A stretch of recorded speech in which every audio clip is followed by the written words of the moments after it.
Sir हो गया। आपका ये जो लोन का टेन्योर है, मान लेते हैं ये n मंथ्स तक है, ठीक है।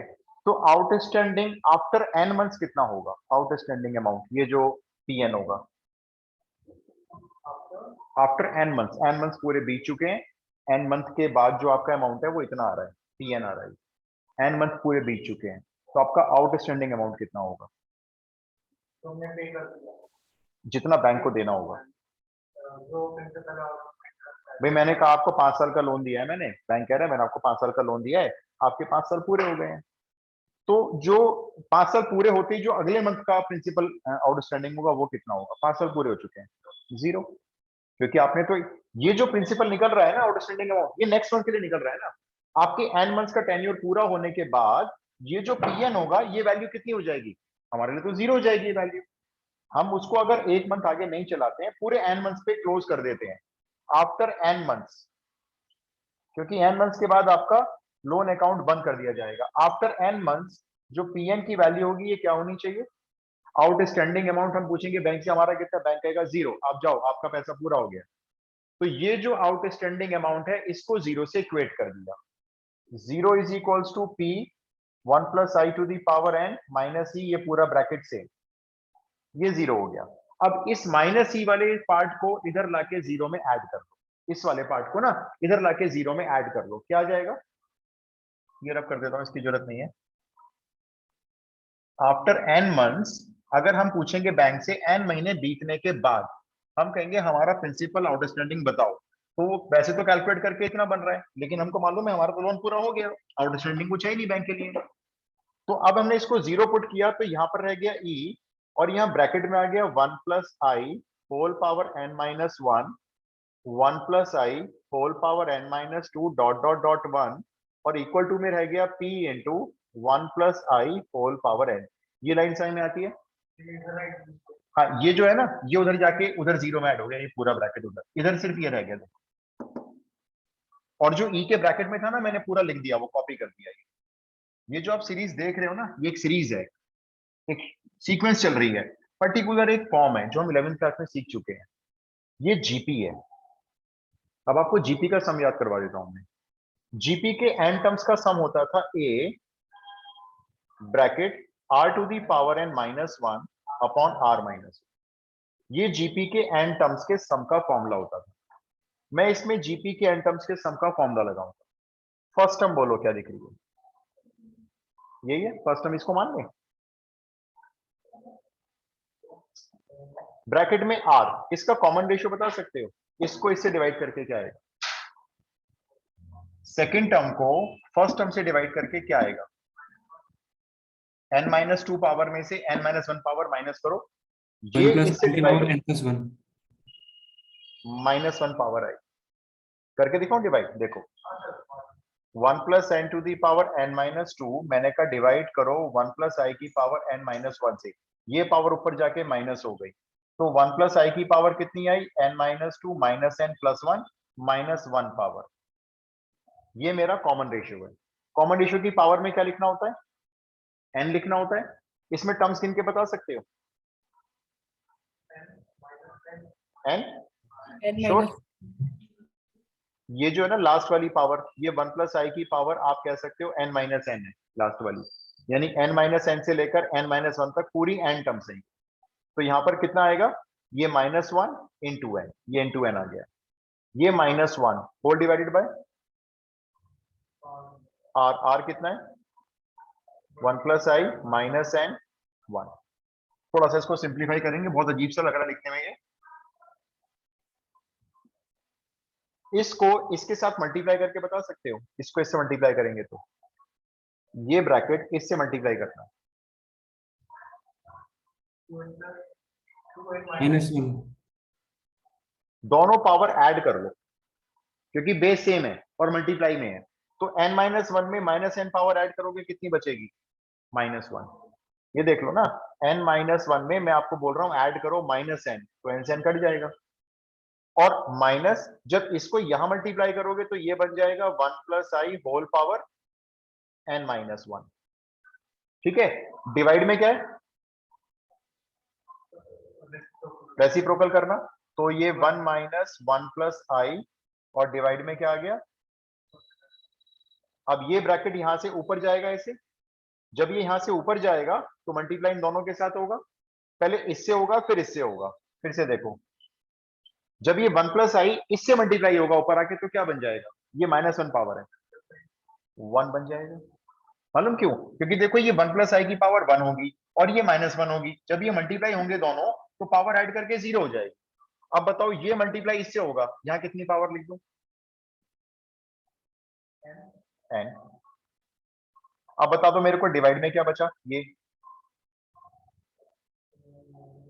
ब्रैकेट खोल दो ना ये वाला, माइनस आई इक्वल टू में क्या चल रहा है, ये तो सेम चल रहा है ना। अब मुझे बताओ ई की वैल्यू कैसे निकालोगे, ये कहां जाएगा, इधर जाएगा ऐसे। तो फाइनल देखो ई की वैल्यू यहाँ दिख रहा होगा, p into I 1 plus I to the power n divided by बोलना। ध्यान से देखना मैंने माइनस नहीं लिखा है, ध्यान से देख लेना मेरा माइनस गायब है। तो मैं जब इसको डिवाइड में नीचे रखने जा रहा हूं तो कुछ चेंज करके लिखूंगा, बताओ क्या लिखूंगा, मैं माइनस नहीं लगाया मैंने। Power n -1 1 plus I to the power n -1, मैंने माइनस को क्या किया, पहले ही काट दिया, इसको इधर ले लिया इसको इधर ले लिया तो माइनस बाहर कॉमन गया, वो माइनस ने इस माइनस को पहले कैंसिल कर दिया, फिर ये आई चला गया इधर और ये जो ब्रैकेट आया था वो आ गया नीचे। ये है आपके इंस्टॉलमेंट की वैल्यू। आप या तो इसे यूज कर सकते हो या फिर आप क्वेश्चन को थोड़ा सा आसान करने के लिए, क्योंकि 1 प्लस आई की पावर एन आपको दो बार लिखना पड़ेगा, देखो उसको अगर एक बार लिखना हो तो ऊपर 1 प्लस आई की पावर एन से डिवाइड कर लो तो रह गया पी आई, नीचे 1 प्लस आई की पावर एन से डिवाइड करोगे ये बन जाएगा 1, और जब इसको डिवाइड करोगे 1 प्लस आई की पावर एन से तो ये बन जाएगा 1 प्लस आई की पावर माइनस एन। ये आपकी इक्वेटेड मंथली इंस्टॉलमेंट आ गई। ये भी यूज कर सकते हो, ये भी यूज कर सकते हो, नहीं आएगी, किसी भी हालत में नहीं आएगी। डेरिवेशन बताने का सिर्फ पर्पस थोड़ा सा ये होता है, आपको कॉन्सेप्ट थोड़ा सा क्लियर हो जाता है कि भाई ये कैसे हुई है। जहां मेरे को लगता है जो चीज समझा सकता हूं मैं इजीली आपको सही में मैं समझाया तो वरना गोली मारेंगे उसको डेरिवेशन को। अब आप मंथली इंस्टॉलमेंट के लिए इस, अब देखो एक बार कर लिया ना आपने, अब आपको याद करने में परेशानी नहीं आएगी इस फॉर्मूले को। P इंटू आई, पी हमारा है loan amount, I rate of interest है और नीचे 1 minus 1 plus I to the whole power minus है। वैसे तो लॉग टेबल मिलना चाहिए, लॉग टेबल नहीं मिलेगा तो ये वैल्यू आपको इतनी पार्ट की वैल्यू एग्जाम में अलग से आएगी, लेकिन मैं फिर भी आपको बोलूंगा ब्लॉक टेबल की प्रैक्टिस करो अच्छे से, आएगी नहीं आएगी कोई बात नहीं, हम देख लेंगे उसमें, सीबीएसई बोर्ड का कोई भरोसा नहीं। बोलो जी क्लियर है तो क्वेश्चन शुरू करें, क्वेश्चन बड़े आसान है। फॉर्मूला याद हो गया ना, तो पी इंटू आई ऊपर आ गया, डिवाइड में क्या आ गया 1 minus 1 plus I to the power minus N, ये माइनस एन है। ये भी यूज कर सकते हो, वैसे तो मर्जी होती है। तो हम जो देख रहे थे बड़ा कॉम्प्लेक्स है भाई, हर मंथ का आउटस्टैंडिंग प्रिंसिपल निकालने के बड़ी मेहनत करनी पड़ रही थी, लेकिन जब सारे प्रिंसिपल को ऐड, सॉरी जब लास्ट वाले अमाउंट में आए तो उससे हमारा डेरिवेशन बहुत आसानी से बन गया। क्वेश्चन लिखो, अब एक मैं सीधा आपको बोलता हूँ लोन अमाउंट कितना है, लिखो loan amount is equals to 2 lakh, loan amount is equals to 2 lakh, तो ये आपका पी हो गया, ठीक है। I is equals to rate of interest charge करेगा बैंक 20% पर एनम, 20% पर एनम है, और ईएमआई कैसी जाती है, मंथली जाती है हमेशा, तो इसलिए आपको इस इंटरेस्ट को क्या करना पड़ेगा, डिवाइड 12 करना पड़ेगा, ठीक है। ये मेरा आई नहीं है, ये मेरा रेट ऑफ इंटरेस्ट है, आई तो आप निकालोगे। और इसमें लिखा हुआ है which is to be paid back in equally equal monthly installment, तो how much monthly installment will pay, आप मेरे को इंस्टॉलमेंट की वैल्यू कैलकुलेट करके दे दो। आपको कुछ लॉग टेबल से हेल्प चाहिए होगी तो मुझे बता दें, करके दिखाऊंगी। क्वेश्चन बड़ा सिंपल है,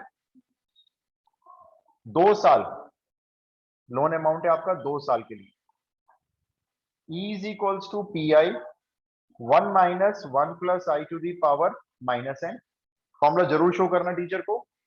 P आपका है 2 लाख, आई हो गया आपका कितना लिख दूं, आई बताना 20/1200। 12 तो इसने डिवाइड किया क्योंकि मंथली करना है, और 100 क्यों आ गया नीचे, क्योंकि परसेंट है वो हटा दिया। तो थोड़ा सा सिंप्लीफाई कर लो भाई। 1/60। 1/60। चलो यही लेते हैं, 1/60। फिर यहाँ पे आ जाओ, 1 - 1 + 1/60। एन बता दो। 12 × 2, 24 इंस्टॉलमेंट जाएंगे ना, -24। जो सबसे कॉम्प्लेक्स पार्ट है इस कैलकुलेशन का वो यही है। तो इसको हमें लॉग से सॉल्व करना होगा।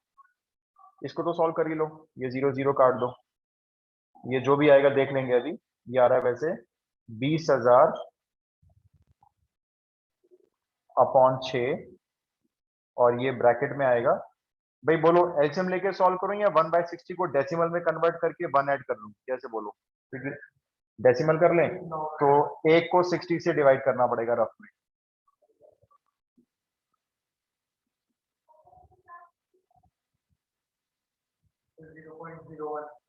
0.016 1 में ऐड कर दो, 1.016 होल पावर कितनी, -24। ये इतना क्लियर है जो लिखा हुआ है? मैं एक काम करता हूँ, बाकी का रब कर दूं, ये कंफ्यूज कर रहा है। वो मैंने 20/6 था ना, तो 60 तो काट दिया था, वो जो 6 था 1/6 वो नीचे यहाँ पे लिख दिया है। वो हम बाद में इसको काट पीट लेंगे अभी एक साथ।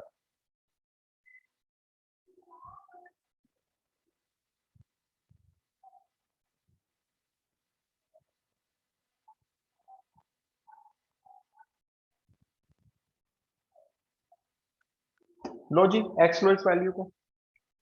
Late x is equals to 1.016 whole power -24। Log ले लो दोनों साइड पे।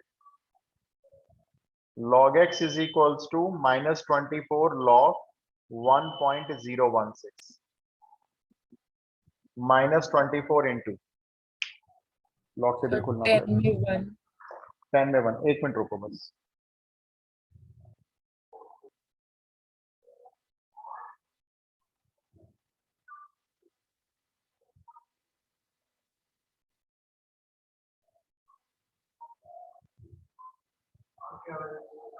आपको देखना पड़ेगा 10 में 1 और मीन डिफरेंस 6।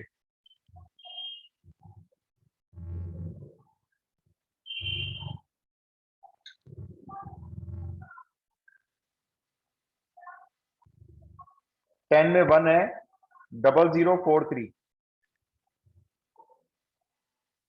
यही है ना, देखना थोड़ा मेरे पास साफ करना। Yes, sir. और मीन डिफरेंस 6 है। So could you please repeat once again? 10 में 1 है 0043, 0043 10 में 1 देखा है। और मीन डिफरेंस अगर आप 6 देख रहे हो तो ये है 25, ऐड कर लो Sir, 00, 0068. ठीक है। तो 0068। अब बताओ लॉग की वैल्यू देखने के बाद पॉइंट कहां लगता है?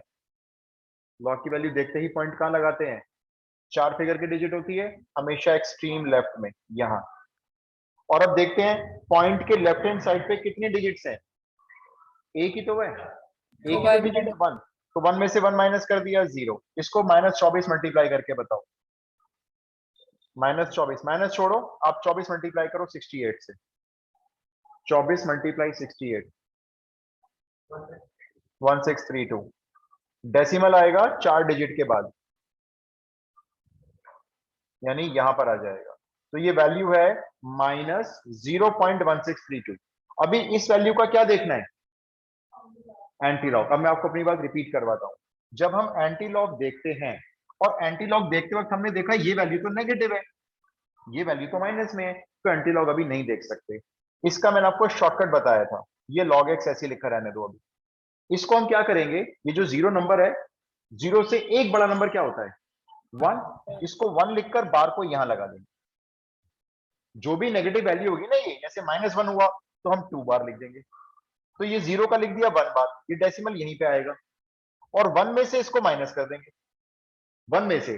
तो 10 में से 2 गए 8, 9 में से 3 गया 6, 9 में से 6 गया 3, और 9 में से 1 गया 8। ये वैल्यू माइनस से चेंज होकर 1 बार में ऐसे होगी। अब हम एंटीलॉग इसका देखेंगे। अब बताओ एंटी लॉग में टेबल में क्या चीज ओपन की जाए? एंटी लॉग में टेबल में मैं क्या चीज ओपन करूं, क्या चीज देखोगे आप? 0.83 इसको छोड़ दो 1 बार को, आप एंटी लॉग में निकालोगे 0.83, 0.83 में देखोगे आप 6, जैसे लॉग में देख रहे थे।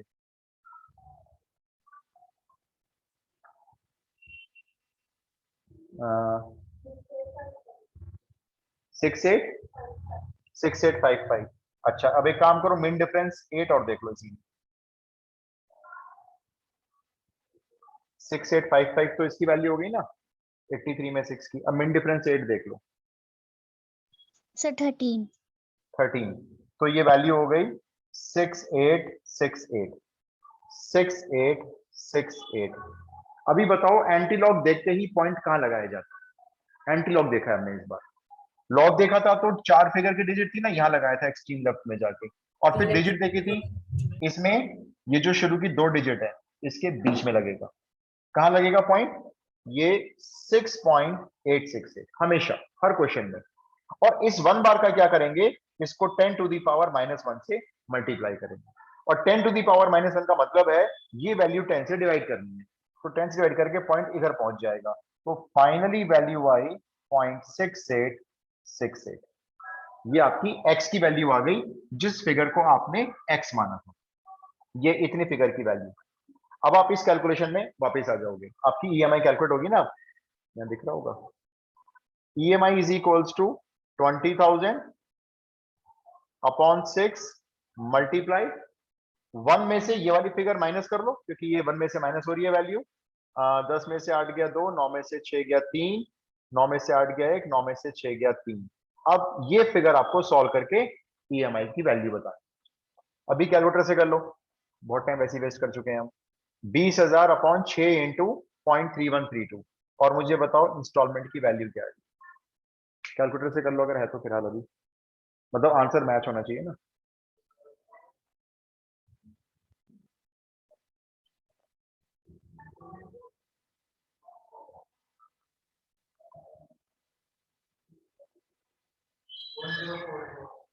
वन 1044 बस? नहीं नहीं, ऐसा हो ही नहीं सकता। 2 लाख का लोन है, 2 लाख के लोन की 24 इंस्टॉलमेंट 1,000 के हिसाब से देंगे तो बैठ 10,642.82। सर 10,000 समथिंग कुछ होनी चाहिए। हाँ 10,642। कितना आ रहा है? सर ऐसे करो ना, 10,000 पहले 6 से इसको मल्टीप्लाई कर लो। सर ऐसे आ जाएगा भाई, 10,642.8। रुको, सर कोई मेरी आ रही कैलकुलेटर सही करो ना, उससे गलत क्यों कर रहे हो? 10,044।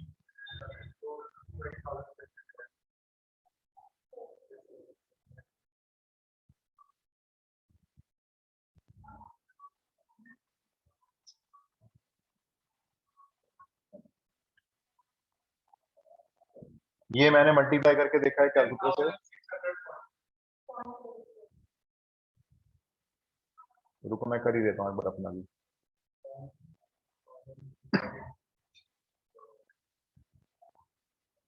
वन 1.87, ये आ रहा है 10,642.82, 10,642 रुपए 82 पैसे की ईएमआई, या इसको बोल सकते हो अप्रोक्सीमेटली 10,643 रुपए की ईएमआई आई। करना तो बहुत आसान है, टाइम कहाँ लग रहा है थोड़ा सा, वो जो लॉग वाला पार्ट है वहां टाइम लग रहा है, तो एक्सपेक्टेड है वैल्यू इतने ना, इतने पार्ट की वैल्यू डायरेक्ट गिवन होगी, इतने पार्ट की वैल्यू इतनी यूज कर लो आप डायरेक्ट। मैं फिर भी मान के देखो डायरेक्ट गिवन तो कर ही होगे ना आप, तो नहीं गिवन तो ये भी तो आना चाहिए ना उस टाइम करना। उस टाइम वो फिर क्या बोलते हैं, गौरव सर अलग बोलते हैं, किसकी माँ को मौसी बुलाएंगे, किसकी मौसी को माँ बुलाएंगे, अगर नहीं पता चली तो। एक क्वेश्चन और करूंगा, लोन अमाउंट लिखो। Loan amount 5,50,000, 5,50,000 for 25 years, for 25 years. Rate of interest 9% per annum, 9% per annum। ठीक है, अब इसमें एक वैल्यू दी हुई है शायद, वो आप यूज कर पाओ तो कर लेना, लिख लो मैं दे देता हूं। मतलब इसमें आपको शायद log anti log table use नहीं करना पड़ेगा, लेकिन फिर भी आप लॉग एंटी लॉग टेबल को स्ट्रॉन्ग करके जाओगे। 1.0075 होल पावर -300, इसकी वैल्यू लिख लो, आप ये दी हुई है 0.10628, ये वैल्यू दी हुई है। चलो अब आप मेरे को इसकी ईएमआई कैलकुलेट करके बताओ जल्दी से, आपको कुछ करना नहीं है, टाइम नहीं लगेगा।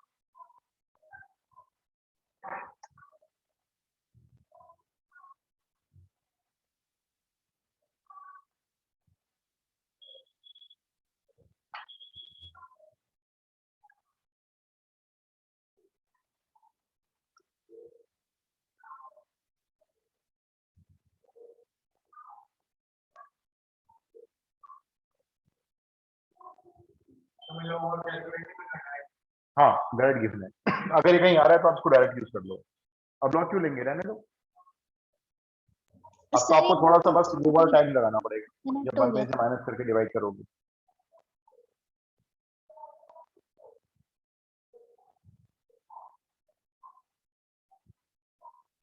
सर डेप्रिसिएशन भी कोर्स में है ना?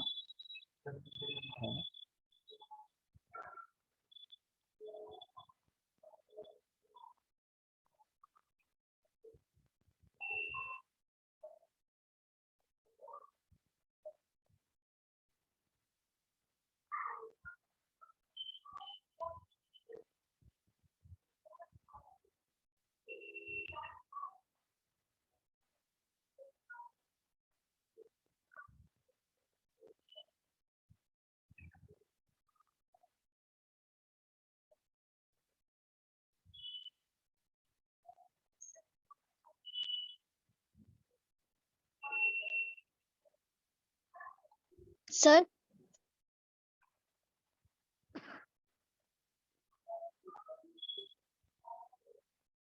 इसको कैलकुलेटर से कर लेना सॉल्व, ठीक है, एक बार आंसर वेरीफाई कर लेते हैं।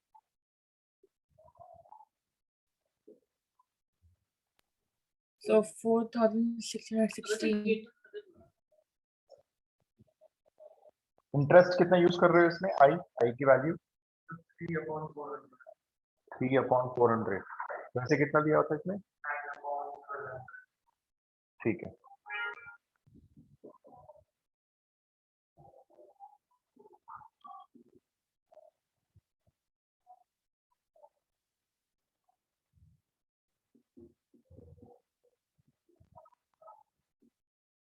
एन कितने, 25 साल, हर महीने जाएगी इंस्टॉलमेंट 300, ये 2 0 कैंसिल कर रहे हैं, ये हो जाएगा डिवाइड क्या, 2 से 2, फिर 2 से काट देते हैं,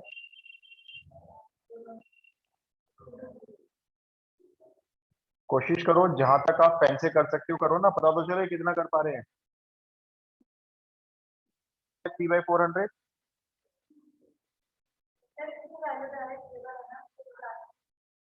मतलब ये 3 को 400 से डिवाइड करके ये आ रहा होगा ना, 1.0075, ये लिख लेते हैं।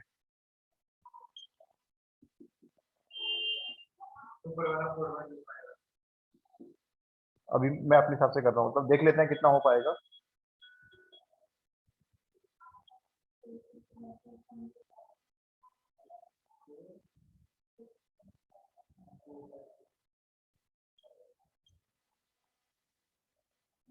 अब मान लो आपको बोर्ड में कैलकुलेटर नहीं मिला, और नहीं मिलेगा, मान लो क्या, अब क्या करोगे इसका, हाँ उसके बाद आप सुनो क्या करोगे, रुको ये डिस्चार्ज हो गए। तो डिवाइड कैसे करोगे, बड़ा टाइम लग जाएगा भाई, लॉग से करें,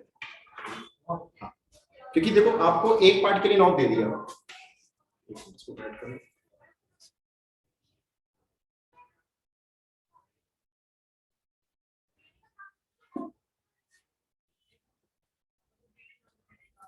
जैसे इसको ऑन करता है कहता है लाइफ में लाइव म्यूजिक, म्यूजिक में लाइव लाइव,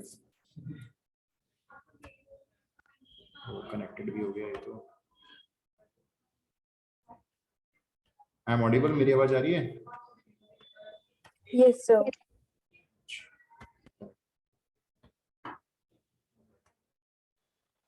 अब सुनो, देखो मैं ये मान के चल रहा हूं, ये कैलकुलेशन देखो इन्होंने इतने पार्ट की वैल्यू दे दी, हमने पुट कर ली डायरेक्ट। उसके बावजूद भी हमें इसको सॉल्व करने में बहुत समय लगने वाला है एग्जाम में।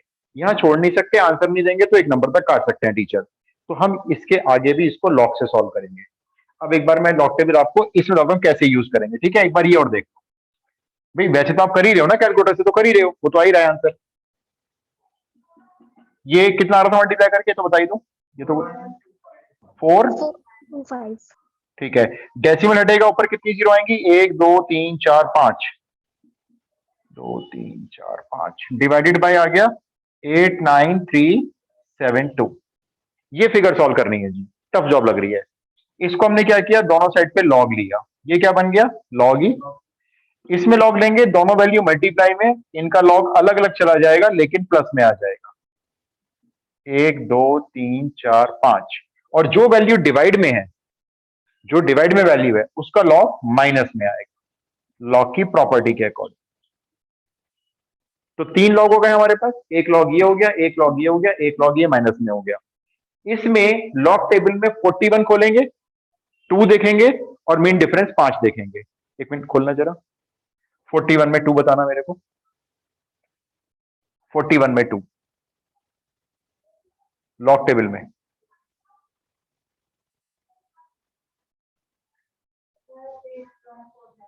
सिक्स 6149। मीन डिफरेंस 5 और देख लो,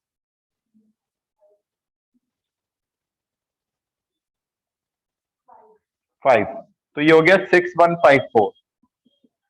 डेसिमल तुरंत यहां जाएगा 4 डिजिट के बाद। अभी बताओ, यहां डेसिमल तो कहीं है ही नहीं, या है कहीं पे? है, मुझे दिख रहा है नीचे डेसिमल। अरे ये तो ऐसी गलती से लग गया, ये थोड़ी है कोई। इसमें बताओ, पहले इसकी बात कर रहे हैं ना, इसमें डेसिमल कहाँ है? क्यों नहीं, हर हर नंबर में होता है। अच्छा ये बताओ, 2 में डेसिमल नजर आ रहा है आपको? आ रहा है ना नजर? 15 हो जाएगा 2.0। तो यहाँ पे डेसिमल कहाँ मानेंगे? सबसे पीछे मानेंगे। अब इसके लेफ्ट हैंड साइड पे नंबर ऑफ डिजिट काउंट करो, कितनी आई? 4 में से एक माइनस करो, ये इसकी वैल्यू होगी, ठीक है। 10 में 0 देख लो, 0000 मिलेगा आपको। 10 में 0 0000 मिलेगा। और उसके बाद मिन डिफरेंस 0 देखना,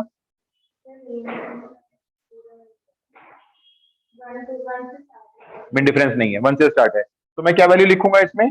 0000, ये लिखूंगा ना, वैल्यू यही तो आई है। डेसिमल के इस प्लेस पे कितने डिजिट है, यहां देख लो, काउंट कर लो, 1 2 3 4 5 6 है।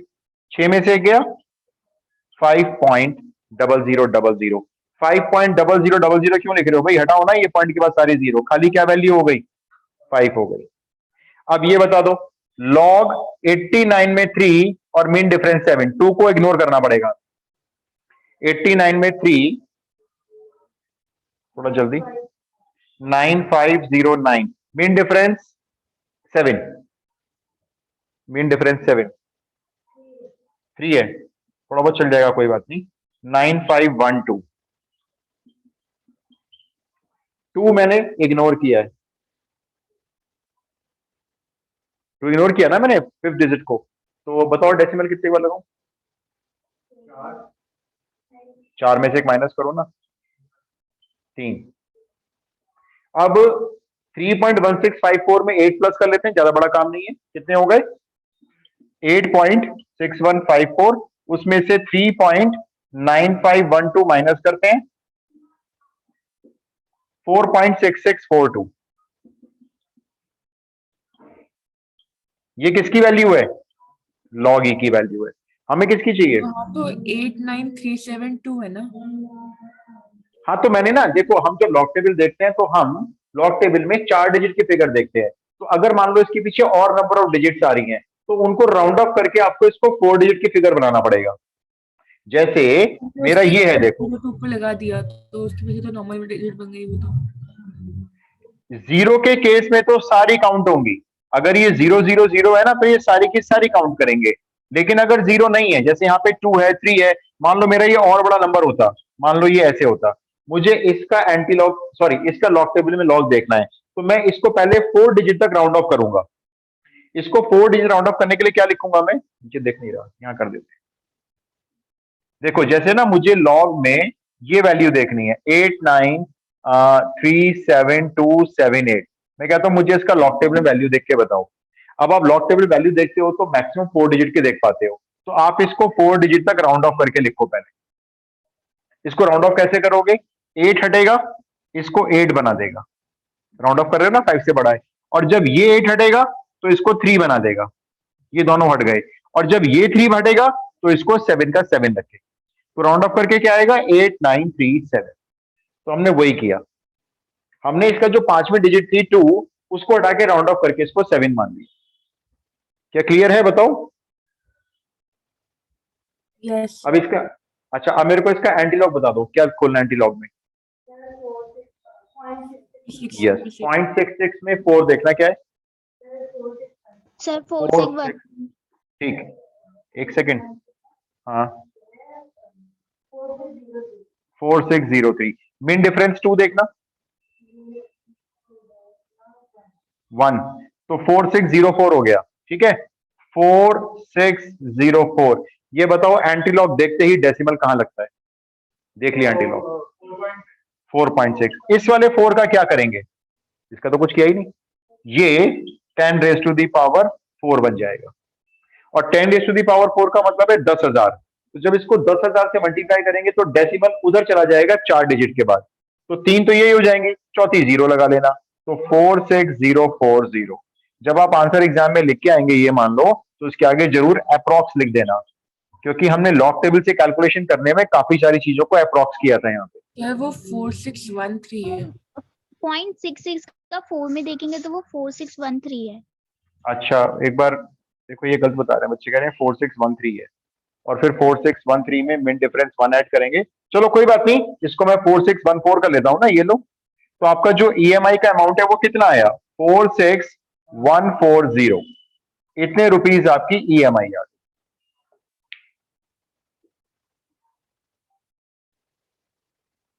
बताओ जी,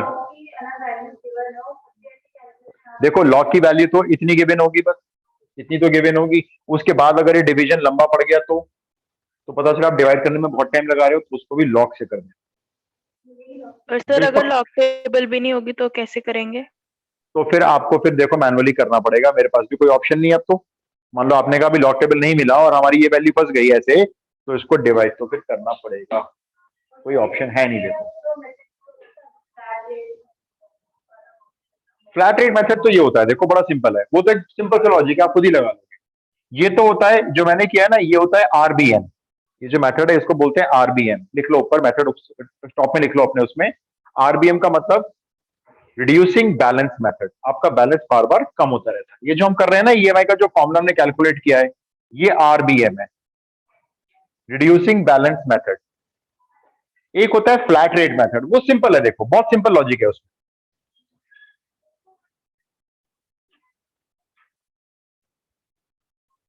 जो आम आदमी अपने भाषा में समझता है, आम आदमी ये समझता है, उसको सब समझ नहीं आता कैसे में कैलकुलेट हो रही है। वो कहता है मैंने तो ऐसे हिसाब लगाया है जी, मैंने उधार लिया पी रुपीज का, पी प्रिंसिपल हो गया, उस पे मैंने इंटरेस्ट पे करना है I% के हिसाब से, इतना लोन अमाउंट हो गया मेरा जो मुझे देना है, और मुझे देना है टोटली मिला के 5 साल में, यानी कि 60 किस्तों में। तो उसने क्या किया, इस पूरे लोन अमाउंट को नंबर ऑफ इंस्टॉलमेंट से डिवाइड कर दिया। ये सिंपल लॉजिक होता है। जैसे मैंने कहा भी मेरे को बैंक 5 लाख का लोन दे रहा है, 5 लाख का लोन ले लिया मैंने। मैं बैंक से पूछूंगा अच्छा आप मेरे से कितना इंटरेस्ट चार्ज करोगे? वो कहेंगे आपसे हम 10% इंटरेस्ट चार्ज करेंगे। तो 5 लाख का 10% निकाला मैंने, कितना आया? 5 लाख का 50,000 आया, तो मैंने 50,000 का इसमें ये इंटरेस्ट ऐड कर दिया।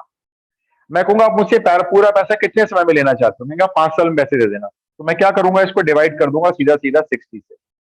तो ये फ्लैट रेट मेथड है। अब ये जो भी आएगी, ये मेरे अपने पूरे अमाउंट को 60 बराबर भागों में बांट दी, तो मैं हर महीने इतना इंस्टॉलमेंट उनको देता चला जाऊं हर महीने। तो ये आरबीएम नहीं होता, क्योंकि इसमें आपने टोटल प्लस करके डिवाइड कर दिया 60। ये होता है फ्लैट रेट मेथड। आप इसको ऐसे भी लिख सकते हो लैंग्वेज में, ये फ्लैट रेट मेथड है। नहीं, अलग अलग आएगा। फ्लैट रेट मेथड तो लगता ही नहीं है कहीं। जितनी ईएमआई कैलकुलेट होती है सब वो आरबीए मेथड पे चलती है, जिसमें आपका प्रिंसिपल अमाउंट हर बार हर महीने कुछ ना कुछ रिड्यूस होता जाता है। जैसे देखो मेरा होम लोन चल रहा है, मैं आपको बताता हूँ। तो मैं उनको ना होम लोन को ना मैं उनको 15,500 रुपए कैश दे रहा हूँ, हर महीने दे रहा हूँ, फिर 10 साल हो गए देते 15,500 मेरी इंस्टॉलमेंट जा रही है। मैं आपको अपने इसका वो भी दिखाऊंगा कैसे कैलकुलेट करते हैं, वो पूरा देते हैं ना, पूरा जैसे एक साल का पूरा ले सकते हो, आपका ट्रैक रिकॉर्ड क्या रहा। तो मेरा जो वो आउटस्टैंडिंग प्रिंसिपल डालते हैं ना, कहते हैं अब आपका ड्यू इतना है, वो मेरा कितना आता है, वो मेरा 8,70,000 आता है मान लो। ये मेरा इतना अमाउंट आता है, 8 लाख रुपए सपोज करो। तो ये मेरा आउटस्टैंडिंग है, वो मेरे को इस पे इंटरेस्ट कैलकुलेट करके नया प्रिंसिपल अमाउंट भेजते रहते हैं हर, कि अब आपका इतना हो गया, अब आपका इतना हो गया। तो मैं जो इसमें जो मेरा जो 15,500 ईएमआई जारी होगी, अब पता है क्या हो गया होगा, 10 साल बीत गए मान लो, तो इसमें प्रिंसिपल काफी कम हो गया होगा, काफी कम हो गया, मतलब सॉरी प्रिंसिपल अमाउंट ज्यादा हो गया होगा, इंटरेस्ट रेट मेरा काफी कम जा रहा होगा। टॉपिक क्लियर हुआ? ये क्लियर है टॉपिक? तो हम इसके और क्वेश्चंस नहीं कर रहे हैं, अब आज का टाइम तो हो गया। एक छोटा टॉपिक और करवाना था, compound annual growth rate, CAGR। वैसे होता कुछ नहीं है, चलो नेक्स्ट क्लास में कराऊंगा।